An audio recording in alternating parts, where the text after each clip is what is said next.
Hi viewers, welcome to our channel. ప్రస్తుతం మనతో పాటు సీనియర్ జర్నలిస్ట్ దామో బాలస్ అన్నారు. వారితో మాట్లాడదాం. సార్ నమస్కారం. సార్ నమస్తే సార్, ఎలక్షన్ ఫలితాల తర్వాత రోజా గారు కనబడకుండా పోయారు, ఒక అజ్ఞాతంలోకి వెళ్ళిపోయారని చెప్పొచ్చు.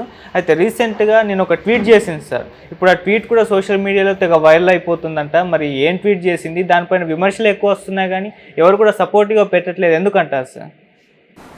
ఎందుకంటే అది ఆబ్వియస్, రోజా మీద జనరల్గానే వ్యతిరేకత ఉంది.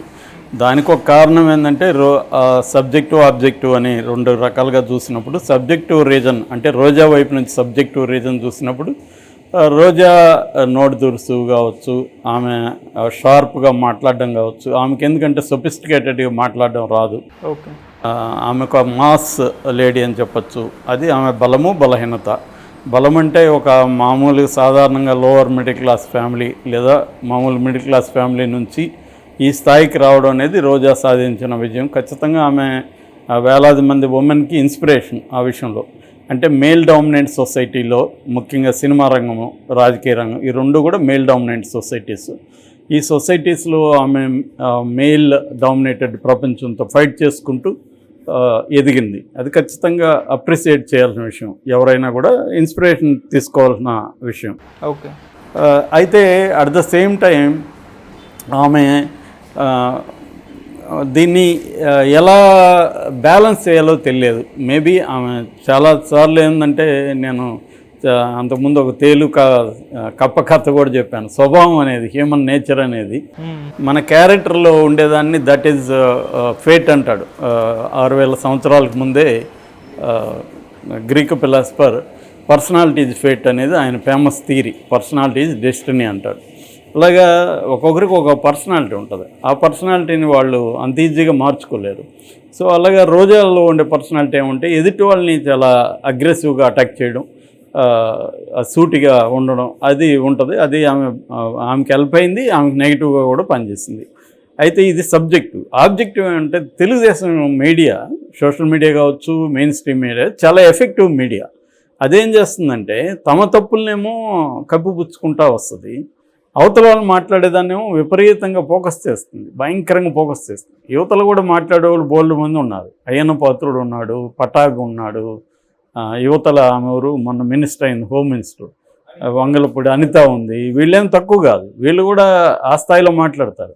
కానీ అవతల మాట్లాడే రోజానో కొడాలినానో విపరీతంగా వీళ్ళు ఫోకస్ చేస్తారు. సో ఆల్రెడీ వాళ్ళు సబ్జెక్టుగా వాళ్ళ ప్రాబ్లం ఉంది, దీన్ని ఇంకా ఫోకస్ చేస్తారు. మామూలుగానే బిహేవియరల్ ఎకనామిక్స్లో ఒక థియరీ ఉంటుంది. అంటే మనకి ఏది అపీరెన్స్ ఎక్కువగా కనబడుతూ ఉంటుందో దాన్ని మనం ఎక్కువ నమ్ముతాం. నీ ముందు అదే ఎక్కువ ప్రొజెక్ట్ అవుతుంటే అది నమ్ముతాను. సో దీని ప్రకారం వీళ్ళ మీడియా ఏం చేస్తుందంటే, తెలుగుదేశం మీడియా అక్కడ జరిగే తప్పుల్ని చిన్నదైతే కూడా దాని పెద్ద భూతత్వం, దాని ప్రజెంటేషన్, ఫ్రేమింగ్ ఎఫెక్ట్ అంటారు. అంటే నువ్వు ఎలా ప్రజెంట్ చేస్తున్నావు అనే దాన్ని బట్టి. వీళ్ళది ఇప్పుడు ఎవరైనా కొట్టారనుకో, తెలుగుదేశంలో కొట్టారనుకో, వాడికి దోలు తీరింది, వాడికి షాక్ తగిలింది, ఇలాగ పెడతారు టైటిల్స్. అదే వైసీపీ వాళ్ళు కొట్టారనుకో, అరాచకం, వైసీపీ అరాచకం, గుండాల వికృత కీడ, రాక్షస క్రీడ, ఇలా పెడతారు. అంటే దీన్ని బట్టి వీళ్ళు ఎమోషన్స్ని ఏ టైప్లో ప్రొజెక్ట్ చేస్తారనేది మీడియా చేసే ఇది. వైసీపీ మీడియా కూడా చేయదని కాదు, వైసీపీ మీడియా చేస్తారు కానీ మోర్ ఎఫెక్టివ్ అంటున్నా. Telugu Desam media more effective. So అందువల్ల కూడా రోజా మీద ఒక నెగిటివ్ అట్మాస్ఫియర్ క్రియేట్ కావడానికి ఇది పనిచేసింది. అయితే అన్నిటికంటే కూడా నేను చాలాసార్లు చెప్పాను కూడా ఈ విషయాన్ని. రోజా ప్రాథమిక కర్తవ్యం ఏంటి? ఎమ్మెల్యేగా ఆ నియోజకవర్గం నగిరిలో ఆమె గెలిచింది. నగిరి నియోజకవర్గానికి నేను ఇది చేశాను అని చెప్పుకోవాలి, ఆ ప్రజలకి నేను ఇది చేశానని చెప్పుకోవాలి. అటువంటివేమీ లేవాడ. సో అది ఆమె ఫెయిల్ అయింది. అందుకని నేను రఘురామకృష్ణరాజు లాంటి వాళ్ళ విషయంలో కూడా ఎందుకు చెప్పానంటే, మీరు ఒక ప్రజాప్రతినిధులుగా ఉన్నప్పుడు మీ ప్రాథమిక కర్తవ్యం మీ ప్రజలకు సంబంధించిన అభివృద్ధి కావచ్చు, సంక్షేమం కావచ్చు, వాళ్ళ డే టు డే ఇష్యూస్ కావచ్చు, వాటిని అడ్రస్ చేస్తున్నారా లేదా, వాళ్ళకి అందుబాటులో ఉంటున్నారా లేదా, అది ఇంపార్టెంట్. ఈ అవినీతి అనేది సెకండరీ. నిజానికి ఇవి చేసినాక అవినీతిని పెద్దగా జనం పట్టించుకోరు. తింటే తిన్నాళ్లే, మాకు చేశాళ్లే అనేదే ఉంటుంది. నువ్వు చేయకపోతే, నువ్వు తినకపోయినా తిన్నామని అంటారు. నువ్వు వాళ్ళకి చేయకపోతే, చేస్తేనే ఇవాళ ఎవరు గుర్తుపెట్టుకునే పరిస్థితి లేదు. అలాంటి చేయకుండా ఉంటే ఇంకెలా ఉంటుంది? సో రోజాకి అది ఏర్పడింది. అందుకనే 5 మండలాలు ఉంటే నిన్న మన నగిరి నియోజకవర్గంలో 5 మండలాల వైసీపీ నాయకులు ఈమెకి యాంటీగా ఎందుకు మారారు? ఖచ్చితంగా ఆమె బిహేవియరు, ఆమె డీల్ చేసే పద్ధతి అవన్నీ వాళ్ళు హర్ట్ అయ్యారు. దానివల్ల వాళ్ళు మారారు. వాళ్ళు తెలుగుదేశానికి వచ్చారు. వాళ్ళే ఆమెను ఓడించడానికి కృషి చేశారు. ఆమె నిజానికి డబ్బులు ఎక్కువ కూడా ఇచ్చింది. మా ఊర్లో నేను అడిగితే తెలుగుదేశం వాళ్ళు 1000 రూపాయలు ఇస్తే వైసీపీ వాళ్ళు 2000 ఇచ్చారని చెప్పారు. సో అయినా కూడా మా ఊరంతా ఎక్కువ భాగం తెలుగుదేశానికే వేసింది. ఆ 1000 రూపాయలే తీసుకొని 2000 తీసుకోలే ఇచ్చినా కూడా. ఎందుకు అంత కోపం ఉంది? నీ డబ్బులు ఎవరికి కావాలా అన్నంత కోపం ఉంది. ఓకే. సో ఇలా రకరకాల అంశాలు ఆమెకు ప్రధానంగా యాంటీగా పనిచేసాయి. అయితే ఆమె ఎలక్షన్ టైంలో కౌంటింగ్ అప్పుడే లేచి వెళ్ళిపోయింది. ఆమెకు అర్థమైపోయింది. ఎలక్షన్ ముందే ఆమెకు అర్థమైంది. యాక్చువల్గా ఎలక్షన్ అవగానే ఆమె మా వాళ్ళే నన్ను ఓడించడానికి ట్రై చేశారు, మా వాళ్ళే ఓట్లు పడనీయకుండా చేశారని కూడా ఆమె స్టేట్మెంట్ ఇచ్చింది. ఆమెకు అర్థమైపోయింది ఓడిపోతామని. నిజానికి ఆమె ముందుగానే జగన్కి చెప్పి టికెట్ నేను తీసుకోనని చెప్పుండాలి. ఎందుకంటే ఓడిపోయే సీట్ నాకు ఎందుకని చెప్పుంటే ఇంకా బాగుండేది. ఆమె అది కూడా చేయలేదు. సో ఎందుకంటే అక్కడ ఉన్న వాళ్ళు క్లియర్గా అర్థమవుతుంది కదా, 5 మండలాల వాళ్ళు వ్యతిరేకంగా గట్టిగా ఉన్నప్పుడు వాళ్ళు వెళ్ళి తెలుగుదేశంలో చేరిపోతున్నప్పుడు ఆమె టికెట్ తీసుకోకుండా ఉంటే బాగుండేది. టికెట్ ఓడిపోతామని చేసి ఖర్చు పెట్టి ఎందుకు ఇదంత డ్రామా? సో మొత్తానికి జరిగినాక ఆమె కౌంటింగ్ అప్పుడు వెళ్ళిపోయింది. తర్వాత ఇప్పటివరకు నోరు తీరలో. ఇప్పుడు ఆమె కూడా కొంత కోలుకున్నట్టుంది. సో ఆమె ట్వీట్ చేసింది అదేంటంటే, చెడు చేసి ఓడిపోతే సిగ్గుపడాలా, కానీ మంచి చేసి ఓడిపోయాం, గౌరవంగా తలెత్తుకు తిరుగుదాం, ప్రజల గొంతుకై ప్రతిధ్వనిద్దాం. దీన్ని కూడా ఎవరు నమ్మరు. ఎందుకంటే ఈమె గెలిచినప్పుడే నువ్వు ప్రజల గొంతుకు లేదు, ఇప్పుడు నువ్వు ప్రజల గొంతుకుంటావు అంటే ఎలా? ఇవి మాట్లాడకూడదు. నిజంగా ఇది ఆమెలో సిన్సియర్గా ఉండాలంటే ప్రజల గొంతుకులాగా పనిచేయాలి. నేను ఈ నియోజకవర్గంలో ఓడిపోయినా కూడా నేను అందుబాటులో ఉంటానని, తనకు కూడా కొన్ని ఓట్లే 45,000 మెజారిటీతో తెలుగుదేశం గెలిచింది అక్కడ. సో ఈమెకు కూడా ఓట్లు పడ్డాయి కదా, ఈమెకు కూడా కొంతమంది ప్రజలు సపోర్ట్ చేస్తారు కదా.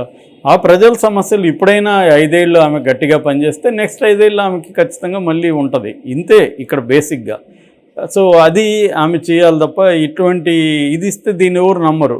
తర్వాత మంచి చేసి మనం ఓడినాం అనేది జగన్ చెప్తున్నదే. జగన్ కూడా నేను అనేక పథకాలు ఇచ్చాను, అవన్నీ చేశానంటే లాభం లేదు. ఎందుకంటే CSDS లోకనీతి సర్వేకి సంబంధించిన పోస్ట్ పోల్ సర్వేలో ఆంధ్రప్రదేశ్ సంబంధించి వాళ్ళు తేల్చింది ఏంటంటే, జగన్ని వాళ్ళు ప్రజలు ఇష్టపడలేదు కారణాలు ఏమన్నా కానీ.